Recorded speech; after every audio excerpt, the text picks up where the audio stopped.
नमस्कार दोस्तों, मेरा नाम कपिल सिक्का है। स्वागत है आपका स्टडी आई के एजुकेशन प्लेटफॉर्म में। क्रैक यूपीएससी सीएससी प्रीलिम्स 2022 में आपका स्वागत है। और यहाँ पे सीरीज में हम करने जा रहे हैं सेट 16। अभी तक हम 150 क्वेश्चंस कर चुके हैं। आशा करता हूँ क्वेश्चंस आपको अच्छे लग रहे होंगे, आप इनको सॉल्व कर पा रहे होंगे और साथ ही साथ इनके पीडीएफ्स भी आप डाउनलोड कर रहे होंगे। जैसा कि मैंने आपको कोर्स के हाईलाइट्स बताए, लगभग 1000 से 1100 क्वेश्चन हम यहाँ कवर करेंगे, यानी ये जो सीरीज है अगले कुछ 100 सेट में कंप्लीट हो जाएगी। साथ ही साथ यहाँ पे environment, science, technology, geography, history, economy सब कुछ कवर किया जाएगा। होलिस्टिक कवरेज, आपको कहीं नहीं जाना, आपको बस इस सीरीज को थॉरोली वॉच करना है, पीडीएफ्स को डाउनलोड करना है।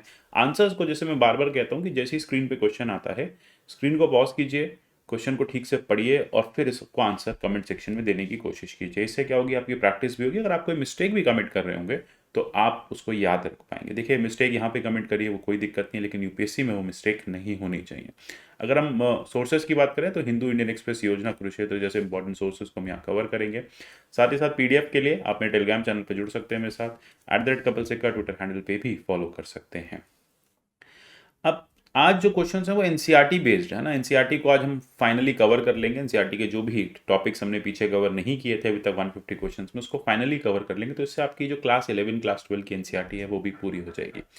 अब जैसे क्वेश्चन है कि the decision of Indian government to maintain peaceful relations with Russia will be taken by which level of government. ठीक है, जो भी इस तरह के पीसफुल रिलेशंस हैं रशिया के साथ रखने हैं, तो ये कहाँ पे कौन सी गवर्नमेंट लेगी? State government, district government, union government, none of the above. बहुत सिंपल है। देखिए, आइडिया ये नहीं है कि आंसर सिंपल है, कुछ बात ये है कि कौन से आर्टिकल के अधीन ही आता है। अब आप मुझे सेक्शन में बताएंगे, आर्टिकल कमेंट में बताएंगे आर्टिकल कौन सा है। ठीक है, वैसे आर्टिकल 51 है, मैं आपको बता देता हूँ, जहाँ पे यूनियन गवर्नमेंट की एक ड्यूटी होती है कि वो पीसफुल रिलेशंस मेंटेन करे इंटरनेशनल कंट्रीज के साथ। और इसके लिए अगर उसको कोई लॉ बनाना पड़े स्टेट लिस्ट पे भी, तो वो बना सकती है।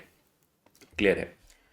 चलते हैं 152 की तरफ। The form of government in which the rulers do not have to explain their actions और defend their decisions they take is federal government, monarchy, oligarchy, senate. बहुत सिंपल है। मोनार्की एक ऐसी फॉर्म ऑफ गवर्नमेंट है जहाँ पे monarch को की कोई जवाबदेही नहीं होती। फेडरल गवर्नमेंट में, सीनेट में जवाबदेही होती है और ओलिगार्की में तो पूरे की पूरे एरिस्टोक्रेसी की जवाबदेही होती है। तो यहाँ पे हम देखेंगे कि मोनार्की जो है वो बेस्ट पॉसिबल आंसर है। यहाँ पे किंग या क्वीन होते हैं, कोई डेमोक्रेटिक प्रोसेस नहीं होता, वो कोई भी एक्शन ले आप उनके एक्शंस को क्वेश्चन नहीं कर सकते। और इसी की वजह से मोनार्की को हटा के दुनिया भर में डेमोक्रेटिक प्रोसेस जो है वो स्टैब्लिश किया गया था। ठीक है, तो आगे चलते हैं। क्वेश्चन सिंपल लग रहे होंगे, अच्छे लग रहे होंगे सॉल्व करना। बहुत दिन से आप लोग बोल रहे सर क्वेश्चन टफ आ रहे हैं। टफ नहीं आ रहे, देखो यूपीएससी वैसे ही क्वेश्चन पूछते हैं। ये लास्ट में मैंने सिर्फ इसलिए थोड़े से क्वेश्चन ऐसे दिए जिससे कि आपको थोड़ा सा अच्छा फील हो और आप फैक्चुअल जो अपनी क्लैरिटी है वो ला पाएँ। जैसे कि लॉज जो है भारत में या कंट्री में कौन बनाता है? ठीक है, हम जिन लॉज को फॉलो करते हैं, तो ऑब्वियसली बात है लोग गवर्नमेंट और पार्लियामेंट में कंफ्यूज रहते हैं। यहाँ पे पार्लियामेंट जो है वो एप्ट आंसर होगा, लॉज बनाती है। देखो, लॉज जो है वो पार्लियामेंट बनाती है और बाकी देश भर इसको फॉलो करता है। ठीक है, अगर हम बात करें प्रेसिडेंशियल फॉर्म ऑफ गवर्नमेंट की, तो हम कहेंगे कि वहाँ पे प्रेसिडेंट जो है वो लॉज बनाते हैं। इंडिया क्या है? बहुत सिंपल सी बात है। इंडिया कॉन्स्टिट्यूशनल गवर्नमेंट और डेमोक्रेसी में आप लोग कंफ्यूज रहेंगे कि बताइए डेमोक्रेसी है या कॉन्स्टिट्यूशनल गवर्नमेंट है। देखिए, दोनों ही बातें ठीक है कि हम एक डेमोक्रेटिक कंट्री भी हैं, डेमोक्रेसी भी है, और यहाँ पे जो सरकार है वो कॉन्स्टिट्यूशनल गवर्नमेंट को फॉलो करती है, कॉन्स्टिट्यूशन को फॉलो करती है। ठीक है, तो यहाँ पे बी ज़्यादा एप्ट है, डी भी वैसे बनता है, बी ज़्यादा एप्ट है, इसलिए यहाँ पे एनसीईआरटी में इसी तरह से दिया हुआ है। चलते हैं। All the governments are elected for fixed period in India. सीधी सी बात है, 5 साल की एज है यहाँ पे, बहुत सिंपल है। ठीक है, बहुत ज़्यादा समझने की जरूरत नहीं है। All governments can not be termed as democratic until it allows which of the following. ठीक है, डेमोक्रेटिक गवर्नमेंट कैसे पता चलेगी कि वो रिलीजियस राइट्स को अलाउ करती है, सेक्युलर है, यूनिवर्सल एडेड फ्रेंचाइज है और कॉन्स्टिट्यूशन को फॉलो करती है? सिंपल सी बात है।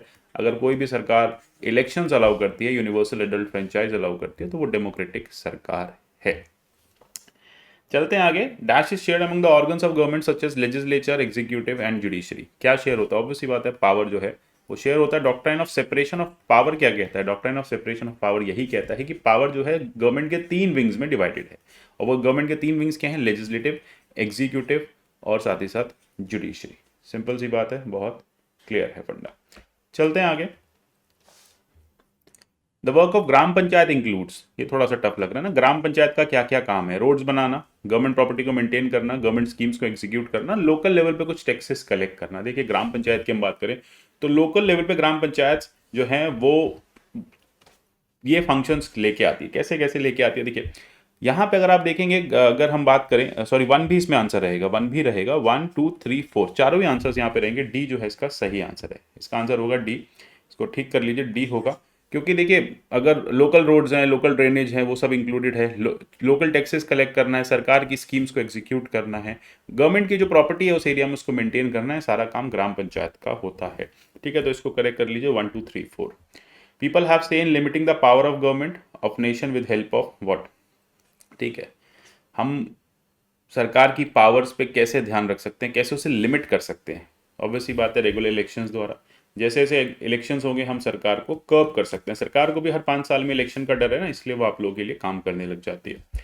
ग्राम सभा is a meeting of all adults who live in area covered by. ठीक है, ग्राम सभा और ग्राम पंचायत में कई बार कंफ्यूजन होती है।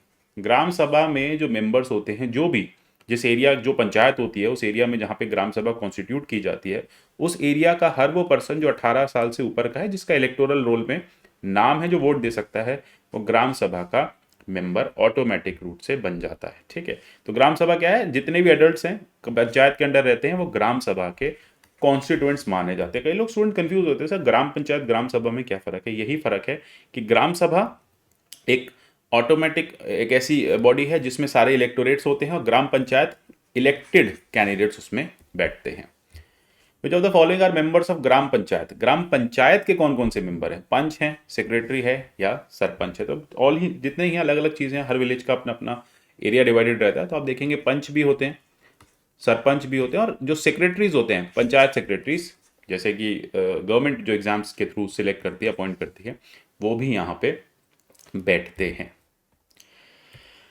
Then the panchayat is prevented from doing any wrong doings by. ठीक है, पंचायत अगर गलत काम कर रही है तो उस पर कौन ध्यान रखेगा, तो उस पर ध्यान रखा जाएगा ग्राम पंचायत द्वारा। ठीक है, तो ग्राम पंचायत जैसा मैंने देखा कि वो पंचायत पे के डेली के कामकाज पे ध्यान रखेगी, उसके फंड्स वगैरह चेक करती रहेगी। ठीक है, तो इसी से पता चल जाता है कि ग्राम पंचायत एक इम्पॉर्टेंट बॉडी है। इंडिया में कितनी लैंग्वेजेस है, मतलब ये एनसीईआरटी में दिया हुआ है फैक्चुअली कितनी लैंग्वेज इंडिया में मदर टंग्स है। मतलब लैंग्वेज की हम बात करें लिमिटेड है, पर मदर टंग्स बहुत ज़्यादा हैं। तो मदर टंग के केस में आप देखेंगे 1600 is the right answer. Simple है।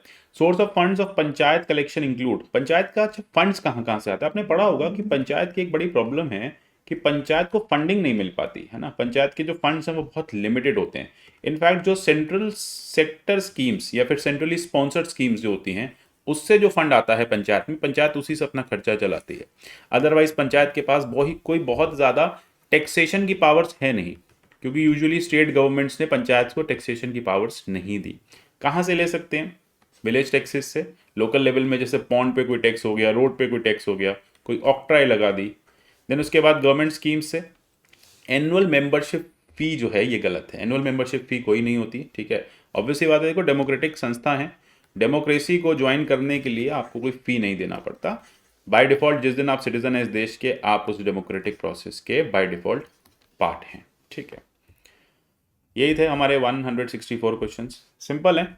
ठीक है, तो छोटे छोटे क्वेश्चंस थे इसलिए मैंने आज 15 क्वेश्चंस आपके डिस्कस किया। आशा करता हूँ ये फैक्चुअल चीज़ें हैं। ठीक है, एनसीईआरटी से हैं। ठीक है, यूपीएससी क्या करेगा, डायरेक्टली इस तरह के क्वेश्चंस नहीं पूछेगा, क्योंकि मैं ऑलरेडी आपके साथ 150 क्वेश्चंस डिस्कस कर चुका हूँ। इसलिए मैंने आज आपको इस तरह के फैक्चुअल क्वेश्चंस दिए, जिससे आपको क्लैरिटी आ जाए कि जो छोटी छोटी चीज़ें हम यूजुअली मिस्टेक करते हैं और जिसपे हम हमेशा फंस जाते हैं, वो प्रॉब्लम आप ना फेस करें। आशा करता हूँ अच्छे लगे क्वेश्चंस। मिलेंगे अगले सेशन में, तब तक के लिए goodbye, take care and God bless you all.